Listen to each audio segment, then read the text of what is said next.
ఎం భారతిని కమిషన్ మెంబర్గా వేశారు కాబట్టి వారిని కూడా ఇక్కడ మనం పిలుస్తున్నాం. వారిని కూడా మనం ఒకసారి సత్కరించడం జరుగుతుంది. కాబట్టి ఈ రకంగా 4-5 కార్యక్రమాలు కూడా 150 మందికి ఇప్పుడు ఓరియంటేషన్ జరుగుతున్నది. అది ఇక్కడే ఉంది. దీన్ని మేము ఇంకో రూమ్కు వాళ్ళని షిఫ్ట్ చేసి ఇక్కడ మనం ఈజీ ఒకేసారి ఇంతమంది తినేంత పెద్ద క్యాంటీన్ ఉన్నది. కానీ అక్కడ వాళ్ళు మనం ఇబ్బందికరంగా ఉంటుంది కాబట్టి అట్లా కాకుండా మళ్ళీ అక్కడ దాకా నడిచిపోవడం 1:30కి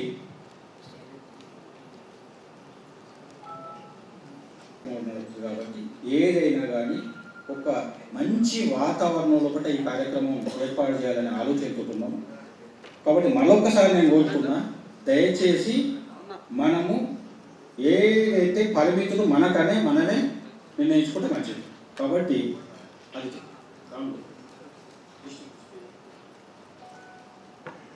మొట్టమొదలు వరంగల్ అర్బన్ నుంచి చిట్యాల భిక్షపతి గారు ఆ జిల్లా నుంచి టీం లీడర్ వచ్చారు. వారిని ఇక్కడ ఎక్స్ప్లెయిన్ చేయండి.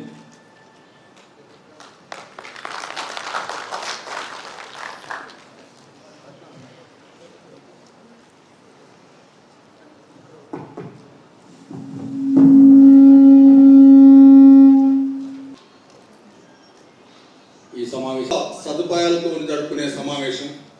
ఈ సమావేశాన్ని ఏర్పాటు చేసినందుకు కార్యనిర్వాహకులకు ముందుగా కృతజ్ఞతలు తెలియజేస్తూ, సంఘాలు ఎన్నున్న సంఘాల తోలికి పోతనుకున్నాం కాబట్టి ఇక్కడ ఏదైతే చూపిస్తుందో ఈ డిమాండ్స్ అన్నీ కూడా మనకు అతి ముఖ్యమైనవి. షెడ్యూల్ క్యాస్ట్ విషయానికి వచ్చినప్పుడు మనందరం ఎన్ని సంఘాలున్నా ఆ ఉద్యమాన్ని పూర్తిగా ఉపెత్తం తీసుకుపోయి మరి బీసీఏలకు ఇతర కుల సంఘాలు చాలా వస్తున్నాయి. ఈ బీసీఏలో ఉండడం వల్ల ఈ ఉన్న రిజర్వేషన్ కూడా మనకు పడిపోతుంది. కాబట్టి ముఖ్యంగా ఎస్సీ రిజర్వేషన్ ఉద్యమాన్ని ఉధృతంగా చేయడానికి మరి ఇక్కడ ఒక్కొక్క మనిషి ఒక వ్యక్తి వచ్చిందంటే ఒక 100 మంది 300-400 మంది వచ్చిందంటే ఒక 30-40 మందిని సమీకరించే శక్తి గల నాయకులు వచ్చారు ఇక్కడికి. ఓన్లీ టీవీ లీడర్స్ మాత్రమే రాగలేదు ఇక్కడికి. మరి మనందరం కూడా ఇంతతో దీన్ని వదిలిపెట్టకుండా ఈ కార్యక్రమాన్ని ఒక స్ఫూర్తిగా తీసుకొని మన గ్రామాలకు పోయి మన మండలాలకు పోయి నేను ఒక్కనే ఇంతకు ముందు 40-60 సంవత్సరాల మన స్వతంత్రంలో కూడా ఎవరు కూడా కాలేదు మహిబాద్ నుంచి. అయితే ఈ యొక్క సమావేశానికి ఈ స్టేజ్ మీద వచ్చినంత పెద్దలందరికీ కృతజ్ఞతలు చెబుతూ, మరియు ఈరోజు డిమాండ్స్ పెట్టారు. ఆ డిమాండ్స్ మొత్తం మా జిల్లా మొత్తం మేము ఏకగ్రంగా ఆ యొక్క డిమాండ్స్ను బలపరుస్తున్నాం. అధ్యక్షుడు మాచర్ల ఉప్పలయ్య గారు కూడా మా జిల్లా ఉప్పలయ్య గారు మా ఎమ్మెల్యే గారు నేను ఇద్దరం కలిసి మాట్లాడినాం. ఇంకో 10 లక్షల రూపాయలు కూడా ఆ యొక్క బిల్డింగ్ ఫండ్ ఇప్పుడు ఎమ్మెల్యే గారు CDF నుంచి ఇస్తా అని చెప్పిండు. త్వరలో దాపాలను కూడా పూర్తి చేస్తాం. మనం ఒక్కటే ఈరోజు ఇంతమంది ఇక్కడికి వచ్చి మనం ఒక్కటే మన జాతి బాగుపడాలనుకుంటే ఖచ్చితంగా చాలా సంక్షిప్తంగా చెప్పండి. ఇప్పుడు ఈ ప్రతిపాదన అన్ని పోయినాయి గవర్నమెంట్కు, రైట్? ఇప్పుడు వైనాల వెంకటేశ్వర్లు గారు, జయశంకర్ భూపాలపల్లి, ఎందుకంటే అది ఇక్కడ మనకు అప్పుడు ప్రభుత్వం కూడా పెట్టచ్చు. Please note it. వేదిక వహించిన పెద్దలు, వేదిక ముందు ఉన్న వేములవాడ మండల్ రాజన్న సిరిసిల్ల జిల్లా ఫాజుల్ నగర్ విలేజ్కి నేను 2001 నుంచి సర్పంచ్గా కొనసాగుతున్నాను. ఈ వేదిక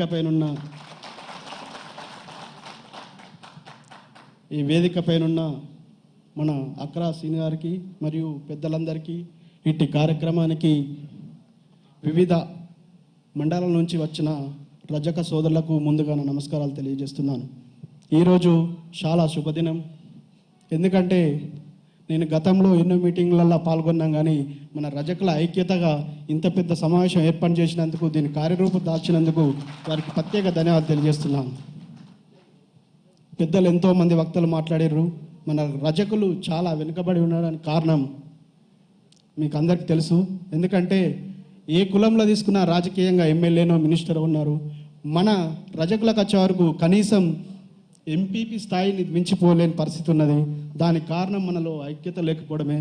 దానికి మీరందరూ ఇప్పటికైనా తెలంగాణ రాష్ట్రం ఏర్పడ్డది. గౌరవ ముఖ్యమంత్రి వారు అన్ని కులాలకు ప్రత్యేక ప్రాధాన్యత ఇస్తున్నారు.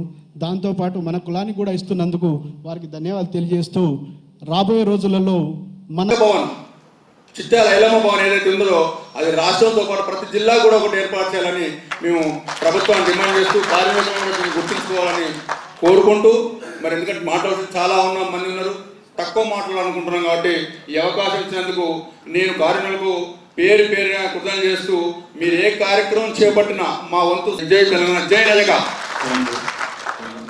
ఇప్పుడు వరంగల్ రూరల్ నుంచి పుట్టబాబు కుమారస్వామి గారు.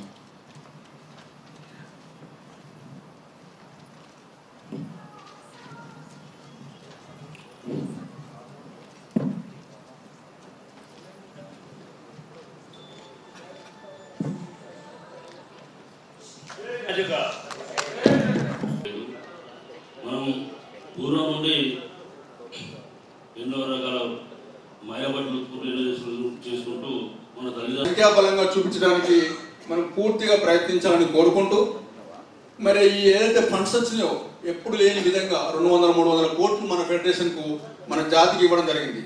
అయితే ఈ జాతిని ఉపయోగించుకోవడానికి ఆ ఫండ్స్ ఉపయోగించడం మనం ఏం చేయాలని ఇప్పుడు ప్రభుత్వానికి అర్థం కావలేదు, మనకు అర్థం కాలేని పరిస్థితి. ఇతర వృత్తుల వారికి ఎవరికైనా ఇంతకుముందు మనీష్ కుమార్ గారు చెప్పినట్టు గొర్రెలు ఇస్తే గొర్రెల పని అయిపోయింది, చేపలు ఇస్తే బెస్తల పని అయిపోయింది, బండలు అదే సోడా అదే మిషన్లు చేయించే పరిస్థితి ఉంది. అయితే దాన్ని మనం పూర్తిగా వ్యతిరేకించవలసిన అవసరం కూడా ఉన్నది. ఎందుకంటే మనం దోపిగా వద్దు, విద్యాపరంగా పోవాలని కోరుకుంటున్నాము. మన విద్యాపరంగా ఇతర వృత్తులు అలాంటి వృత్తిని వదులుకోవాలి. మనం ప్రతి వారు వృత్తి చేసే ప్రతి వారు కూడా వృత్తిని వదులుకొని ఇతర జీవనాన్ని సాగిస్తారు. మరి మనం కూడా ఆ వృత్తిని వదులుకొని ఇతర జీవనాన్ని సాగించాలని, ఆ వృత్తి చేసేవారు మోడర్న్ వృత్తి చేయాలని రెండు విధాలుగా కూడా మనం చేసుకున్నాం. కాబట్టి ఏదైతే ఈ బడ్జెట్ ఉందో ఆ బడ్జెట్ మన పిల్లల చదువులు కానీ. జై రజక. గత 70 సంవత్సరాల నుంచి గత పాలకులు కూడా మా రజకులను ఎవరిని పట్టించుకోకుండా మన బంగారు తెలంగాణ సారథి మన రాష్ట్ర ముఖ్యమంత్రి శ్రీ చంద్రశేఖరరావు గారు రజకులపై మంచి అవగాహనతో ఈరోజు రాష్ట్ర బడ్జెట్లో 250 కోట్ల రూపాయలు కేటాయించాడు. దీనికి అనుగుణంగా రజకుల యొక్క ఈ యొక్క బడ్జెట్ని ఎట్లా ఉపయోగించుకోవాలని చెప్పి రాష్ట్రం మొత్తం 31 జిల్లాల నుంచి ఇంటలెక్చువల్స్ అందరినీ ఇక్కడ పిలిచి ఈరోజు వారికి మా యొక్క బడ్జెట్పై అవగాహన కల్పించి ఈ బడ్జెట్ను ఎట్లా యూటిలైజ్ చేయాలి, గ్రామ స్థాయి లోపల ఉన్న బీద రచకులకు ఎట్లా ఉపయోగపడాలనే దానిపై ఈరోజు ఇక్కడ అవగాహన సదస్సు నిర్వహిస్తున్నాము. దీంట్లో మేము ఏంటంటే ముఖ్యంగా ఏంటంటే ఈ మోడర్న్ డ్రై క్లీనర్స్ గురించి చర్చిస్తున్నాము. మోడర్న్ డ్రై క్లీనర్స్లో ఏంటంటే గ్రామ స్థాయిలో యూనిట్, మండల స్థాయిలో ఒక యూనిట్, అదే వచ్చేసి మున్సిపాలిటీ లెవెల్లో ఒక యూనిట్, కార్పొరేషన్ లెవెల్లో ఒక యూనిట్. దీని టైప్లో మేము అందరికీ ఈ యొక్క ప్రోగ్రాంలో పెట్టి ఈ మిషన్స్ మీద మోడర్న్ డ్రై క్లీన్ మీద మేము అవగాహన కల్పిస్తూ మిగతా బీసీ కులాల్లో ఇచ్చే 230 కేటగిరీలు ఉన్నాయి ఈ సెల్ఫ్ ఎంప్లాయ్మెంట్ స్కీమ్ మీద. అన్నిటి మీద కూడా అవగాహన కల్పించి వృత్తిపరంగా మోడర్నైజింగ్గా ఎట్లా వృత్తి చేయాలనే దాని మీద అవగాహన చేస్తున్నాం. పేరు మాచర్ల ఉప్పలయ్య. నేను ఈరోజు తెలంగాణ రజక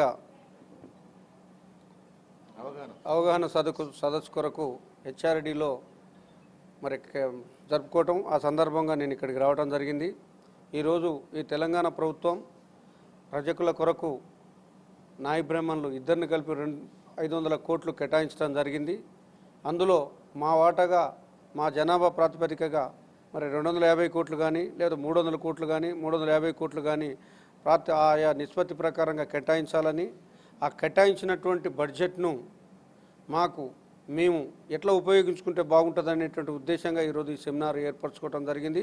ఈ సెమినార్కు రాష్ట్ర మంత్రివర్యులు ఈటల రాజేందర్ గారు కూడా ఇంకో గంటన్నరలో వచ్చి ఈ సెమినార్లో వారి యొక్క గవర్నమెంట్ తరఫున రజకుల ఎడల గవర్నమెంట్ ఉన్నటువంటి విధానం గురించి, వాళ్ళు కేటాయించిన బడ్జెట్ను వారు ఇవ్వబోయే విధానం గురించి చెప్పేటువంటి ప్రక్రియ ఉన్నది.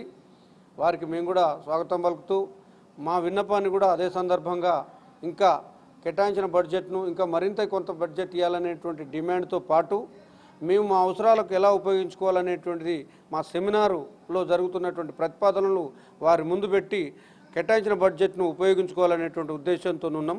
కాబట్టి ఆ ఉద్దేశంగా ఈ మీటింగ్ పెడుతున్నాం. ఈ సెమినార్ జరుగుతుంది. ఈ సెమినార్ కూడా పెట్టేదానికి గవర్నమెంట్ మాకు సహకరిస్తుంది కాబట్టి గవర్నమెంట్కు మేము ప్రత్యేక ధన్యవాదాలు కృతజ్ఞతలు తెలియజేస్తూ మరి కేటాయించిన బడ్జెట్ను కూడా సరిపోకపోతే మరింతగా కేటాయించాలని కోరుతూ జై రజక.